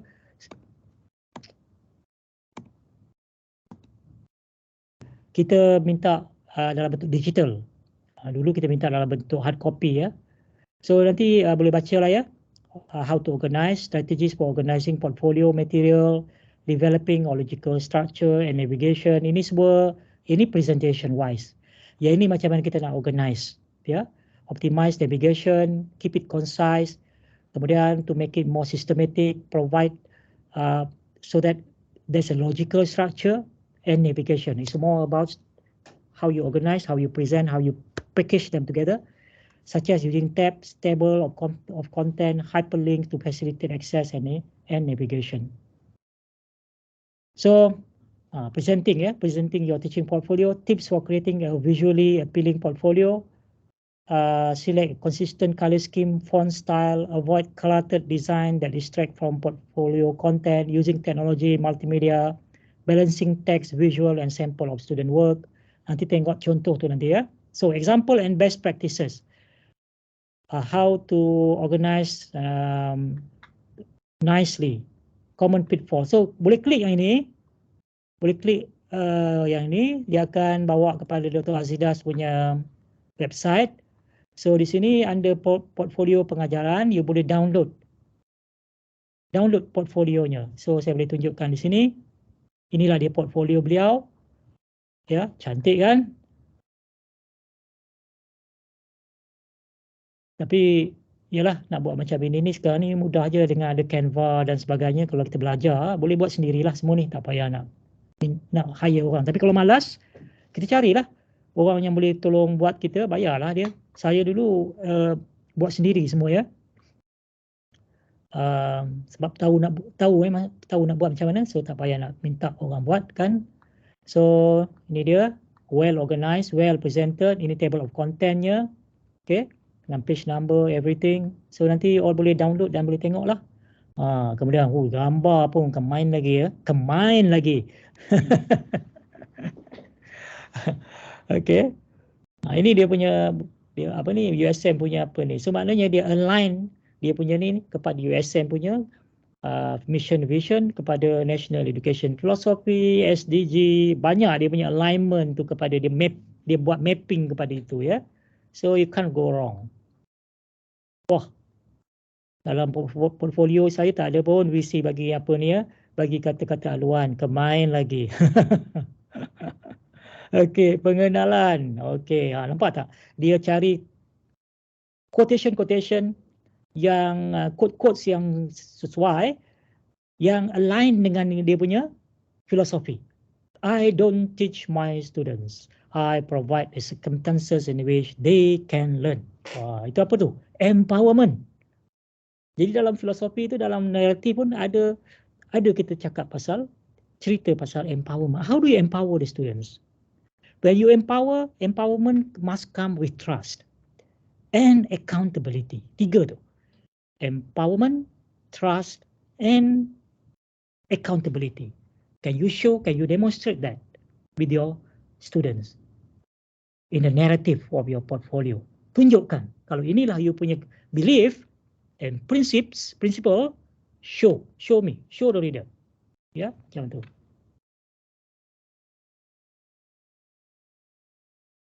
Kemudian, Assalamualaikum. Jalan ke hulu bersimpang siur, singgah di jalanan membeli ragi. Jadikan dirimu umpama nyiok, padat sari harum mewangi. Oh, cantik tu.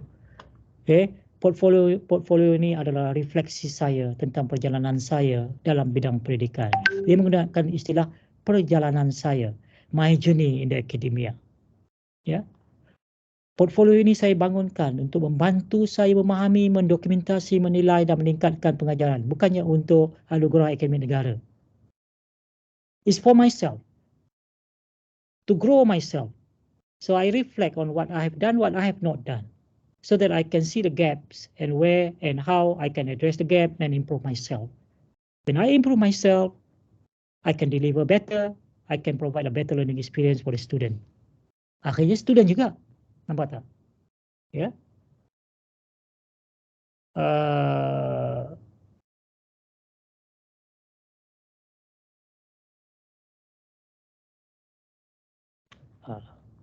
Kita, untuk saya sendiri sebagai pendidik, perjalanan ini sebenarnya mungkin di sini dia miss sedikit nak cerita, nak kaitkan balik dengan student ya.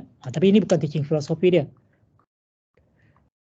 Okay, tentang saya. Ini buat sikitlah tentang saya sebab because people want to know. Kat sini kan cerita apa ni dalam naratif dia tentang saya ni, nak cerita dulu masa kecil macam mana dulu saya suka mengajar orang, budak-budak mengaji Quran. Bila saya mengajar, dia budak-budak mengaji apa ni boleh progress dengan cepat. Bila bapa saya mengajar, budak-budak ni jadi lembab. Macam-macam lah. Cinta, macam mana kecintaan kita terhadap ilmu. Untuk menggambarkan kita ni bahawa kita ni lifelong learner. We never stop learning, and because of that I continue to learn and to make myself better. Okay, yeah. Saya seorang pendidik. The measure of intelligence is the ability to change, meaning that I want to tell readers who read my portfolio that I am very adaptable. I am agile. That come what may, I can adapt myself. I can adopt and adapt myself. I am agile. I am adaptable. So that really epitomizes or symbolizes satu epitom seorang pendidik yang hebat, seorang sarjana dan sebagainya. So itulah ya.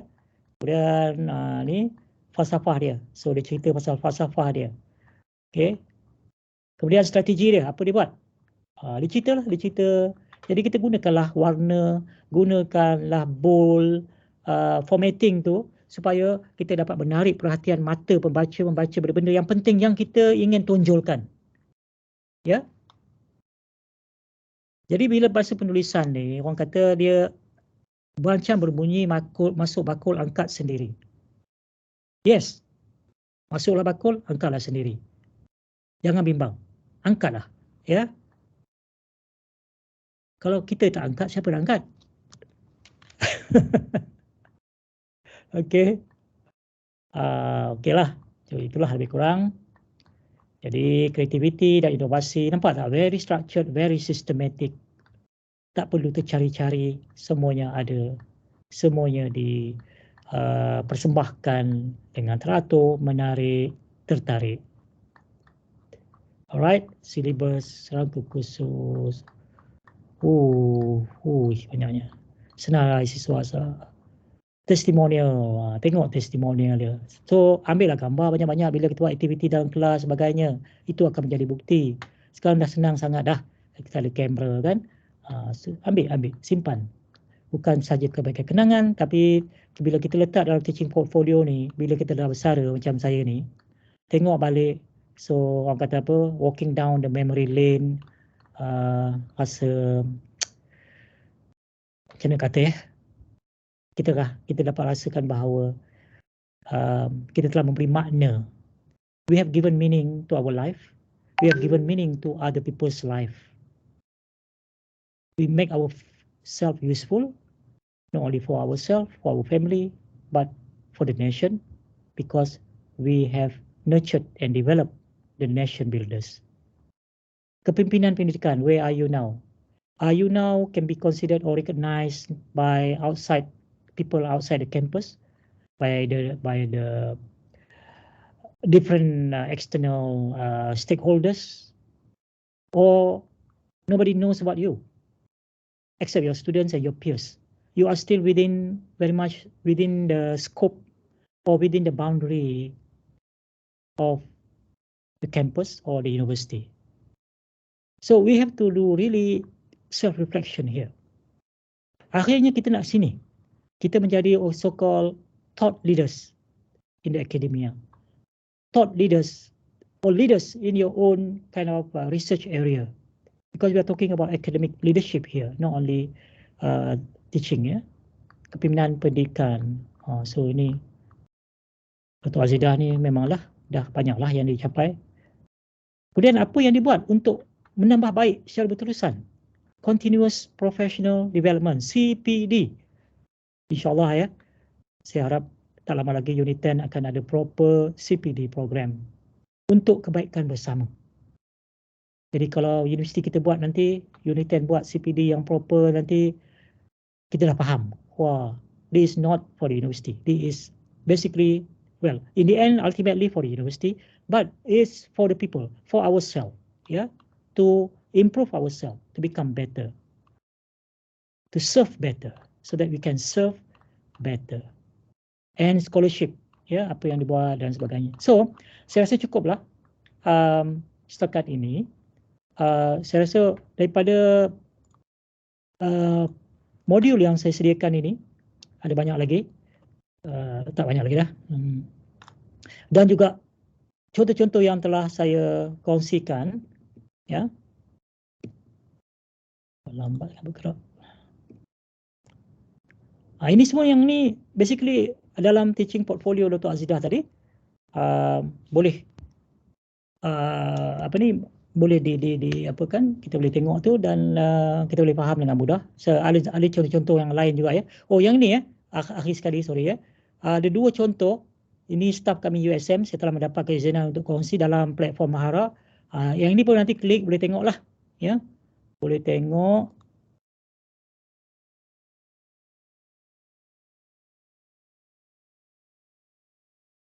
Oh, saya kena dalam present menyemuk. Okay, so ini pun tengoklah. Go through, ada 13 page kat sini ni, teaching philosophy.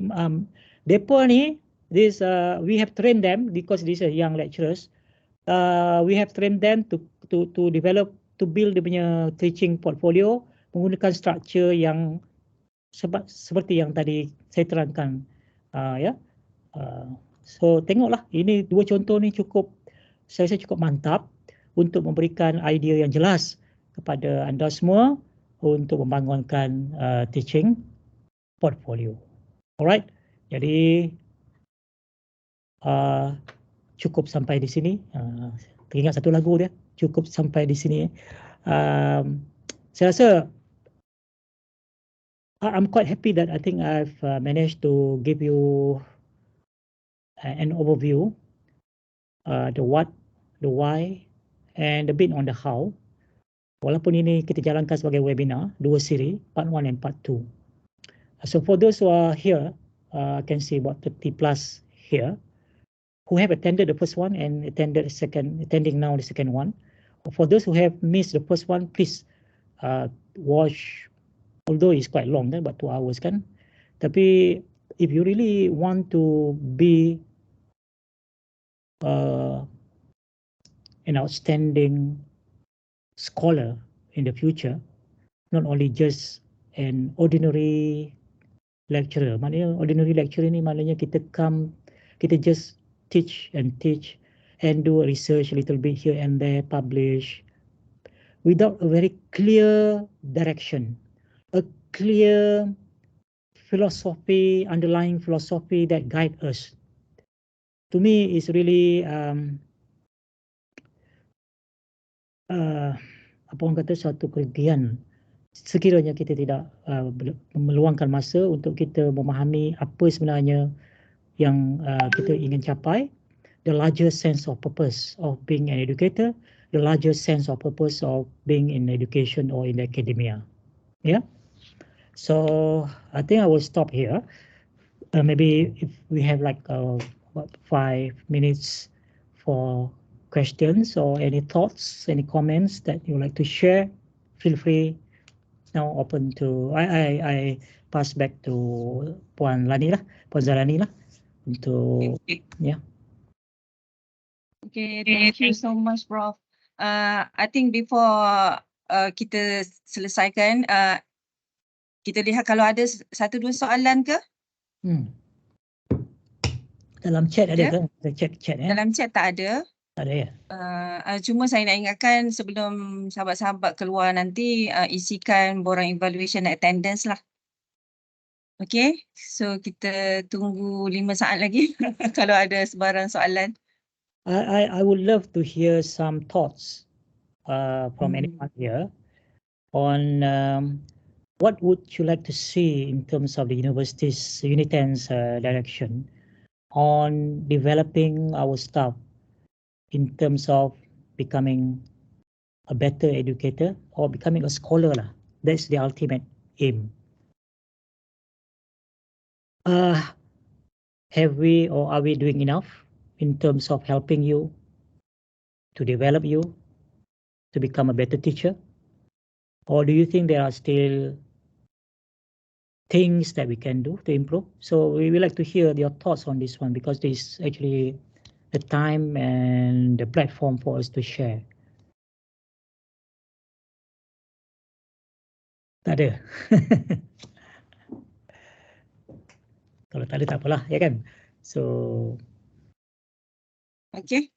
I think Prof dah share banyak sharing yang berguna lah untuk kita sekarang ni didedahkan dengan how importance of having our teaching portfolio be built, develop, and then teaching philosophy kan, macam Prof kita dah ambil masa setengah daripada masa kita hari ini untuk Prof sharingkan pasal teaching philosophy. So bila kita ada teaching philosophy tu, I think it will really guide us how we would be, how we would like our journey as educators and later in our time as lecturers ataupun sebagai akademik kan. And then Prof sharing on Dr. Azidah punya sample teaching portfolio tadi very useful to us. I think everyone should go through Prof punya material tadi sehingga habis lah, sebab I think Prof hanya cover secara detail sehingga teaching philosophy kan Prof kan? Sehingga kita tengok template tadi for writing teaching philosophy with a guided elements lah. Yeah. So I hope everyone benefit from this session, and insyaAllah kalau kita ada lagi session yang continuing to this, tapi buat masa ni kita tak adalah yang pre-plan punya, tapi from time to time kalau kita ada kita akan anjurkan lagi. Okay, so terima kasih semua sahabat-sahabat, terutamanya Prof Karim for your good sharing today, and insyaAllah kita berjumpa lagi. Terima kasih. Assalamualaikum. Have a nice day. Terima kasih Prof. Okay, terima kasih Prof. Thank you, Prof. Thank you, Prof. Thank you, Prof. Thank you, Prof. Thank you, Prof.